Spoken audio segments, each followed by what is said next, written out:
जब उसने नक्श को ब्रांड न्यू स्पोर्ट्स कार से बाहर निकलते हुए देखा।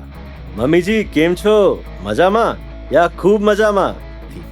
नक्श, ये तुम ही हो ना? मम्मी आ तू कई कर रही छे? मैं आ गया। अरे वो मेरे बॉस की कार है, आज मैं छुट्टी पर हूँ तो उन्होंने मुझे अपनी कार दे दी। ओह, तो ये तुम्हारे बॉस की कार है। मुझे लगा कि तुम सक्सेसफुल इंसान बन गए, लेकिन ऐसे सौभाग्य कहाँ जावेरी खानदान के। अनिका, ये तो वाकई में यूजलेस है। बी प्रैक्टिकल, इससे कुछ नहीं होने वाला। मैंने तुम्हें प्रेरक से इंट्रोड्यूस करवाया था ना, क्या वो तुम्हारे लिए सही नहीं है? आपको मेरी लाइफ की इतनी टेंशन लेने की कोई जरूरत नहीं है। मैं बच्ची नहीं हूँ। अब नक्श की जॉब लग गई है तो मैं उसे एक मौका देना चाहती हूँ जिससे वो अपने आप को और अपनी जिंदगी को बदल सके। क्या तुम वाकई में मुझे डिवोर्स नहीं देना चाहती? अभी के लिए तो नहीं। डिवोर्स दूंगी या नहीं दूंगी ये सब कुछ तुम्हारे परफॉर्मेंस पर डिपेंड करता है, अनिका ने शांत रहते हुए कहा। हालांकि डिवोर्स का नाम सुनते ही अनिका के दिल में नक्श के लिए हलचल होने लगी थी। अनिका चाहती थी कि वो नक्श को एकदम सीधा और स्पष्ट जवाब दे कि नहीं, वो उसे डिवोर्स कभी नहीं देगी। लेकिन उसने सोचा कि अगर उसने ऐसा कहा तो शायद नक्श अपने लक्ष्य से भटक जाएगा। क्या तुम्हारा यहीं बैठने का इरादा है? कमरे में नहीं चलना चाहते? ये सुनते ही नक्श एकाएक चौंक गया। लगता है बहुत दिनों से उस कमरे को किसी ने साफ नहीं किया है। जैसे ही नक्श कमरे में घुसा उसने देखा कि कमरे का तो बुरा हाल हो गया है। तुरंत ही नक्श ने कमरे का सफाई अभियान शुरू कर डाला था। दूसरी तरफ जैसे ही चित्रा अपने कमरे में घुसी और तुरंत ही प्रेरक को कॉल लगाया। चित्रा आंटी, अब आपको मुझसे क्या चाहिए? प्रेरक, तुम तो अनिका से पहले मिल चुके हो, तो बस मुझे ही जानना था कि तुम दोनों के बीच सब कुछ कैसा चल रहा है। चित्रा आंटी, मुझे लगता है कि अनिका और मिस्टर नक्श की जोड़ी स्वर्ग से बनकर आई है। मैं उन दोनों के रिश्ते को खराब नहीं करना चाहता। प्रेरक, तुम ठीक हो ना? ये तुम कैसी बातें कर रहे हो? तुम अपने आप को उस निठल्ले नक्श से कैसे कंपेयर कर सकते हो?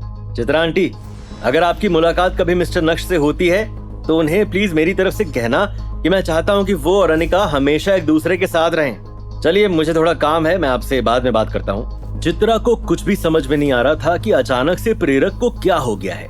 गुस्से में चित्रा ने अपने फोन को बेड पर फेंका ही था कि तभी घर के दरवाजे पर घंटी बजी। दरवाजा खोलते ही चित्रा ने देखा कि बाहर प्राची खड़ी थी। अरे प्राची, तुम आओ आओ। अनिका, प्राची आई है। प्राची का नाम सुनकर अनिका तुरंत ही नीचे आ गई और उसके बाद दोनों दोस्त सोफे पर बैठकर इधर उधर की बातें करने लगे। कुछ समय बाद अचानक से चित्रा ने चिल्लाते हुए कहा, नक्श, ऊपर क्या कर रहे हो? जल्दी से नीचे आओ। क्या जीजू घर पर है? वो आज सुबह ही आया है। अभी प्राची मन ही मन कोई बहाना ढूंढ ही रही थी जिससे वो यहां से निकल सके कि तभी नक्श के कदम सीढ़ियों से नीचे की तरफ बढ़ने लगे। जब नक्श ने प्राची को देखा तो उसके चेहरे पर एक स्माइल आ गई। अब क्या इधर ही खड़े रहोगे?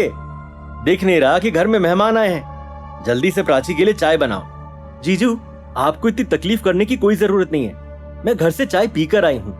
प्राची, तुम्हें आज हो क्या गया है? मुझे ऐसे क्यों लग रहा है जैसे तुम्हारे साथ कुछ गड़बड़ है? अरे नहीं, ऐसा कुछ भी नहीं है। वो बस मैं कल रात को थोड़ा लेट सोई, इसलिए थोड़ा सर भारी हो गया है, इसलिए मैं चाय पीकर ही आई थी। ठीक है, तो जाओ और प्राची के लिए थोड़े फ्रूट्स कट कर दो। चित्रा आंटी, उसकी कोई जरूरत नहीं है, मेरा गला बहुत खराब है। मैं एक काम तो भूल ही गई। चल अनिका, मुझे जाना होगा। अरे क्या हो गया, आज इतनी जल्दी जा रही हो? हाँ, वो मुझे अचानक से काम याद आ गया है। अगर आज वो काम नहीं किया तो आलोक फिर से गुस्सा हो जाएंगे। ठीक है, अगर तुझे कोई इंपॉर्टेंट काम है तो मैं भी तुझे नहीं रोक सकती। वैसे तू यहाँ आई कैसे? तेरी कार तो मुझे कहीं नजर नहीं आ रही। हाँ, कार सर्विस में दी है, मैं ऑटो ले लूंगी यार। तुम्हें ऑटो से जाने की कोई जरूरत नहीं है। आज नक्श अपने बॉस की कार लेकर आया है, वो तुम्हें छोड़ देगा। अरे नहीं, इसकी कोई जरूरत नहीं है, मैं ऑटो या कैब ले लूंगी। ज्यादा टाइम वेस्ट मत करो, तुम्हें जरूरी काम है ना। चलो चलते हैं। प्राची ने अपना सर नीचे झुकाया और चुपचाप नक्श के पीछे पीछे चल पड़ी। नक्श ने अपनी नई स्पोर्ट्स कार स्टार्ट की और 10 मिनट के अंदर अंदर वो कार सड़क पर दौड़ने लगी। तुम मुझे यहीं उतार दो, मैं ऑटो या कैब ले लूंगी।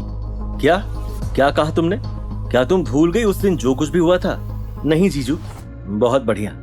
तुम्हें नर्वस होने की जरूरत नहीं है, क्योंकि अब मैं उस घर से बाहर आ ही गया हूं तो तुम्हें तुम्हारी मंजिल तक छोड़ दूंगा। कोई बड़ी बात नहीं है। थैंक यू जीजू। प्राची कुछ ज्यादा ही शाय फील कर रही थी। आज सूरत शहर में कुछ ज्यादा ही ट्रैफिक था। अभी नक्श की कार एक ट्रैफिक सिग्नल पर हरी बत्ती का इंतजार कर ही रही थी कि तभी अचानक से उसे एक आवाज सुनाई दी। नक्श, क्या बात है, स्पोर्ट्स कार? लगता है कि तुम्हारी लाइफ काफी बदल गई है, करोड़ों रुपए की स्पोर्ट्स कार चला रहे हो। ये बोलते हुए मैम्बो अंकल का ध्यान प्राची की ओर गया। ओह, मुझे लगा कि तुम अमीर हो गए, लेकिन तुमने तो अपने लिए एक अमीर लड़की ढूंढ ली। वैसे लड़की बहुत ही खूबसूरत है, नाम क्या है? तुम्हें उसका नाम जानकर क्या करना है? ओ भाई, अपना काम करो ना। क्या मैम्बो अंकल की इसका पहले जैसा होगा अंजाम? अनिका का दिल जीतने के लिए क्यों ले रहा है नक्श झूठ का सहारा? क्या खत्म हो पाएंगे साली और जीजू के बीच के गिले शिकवे?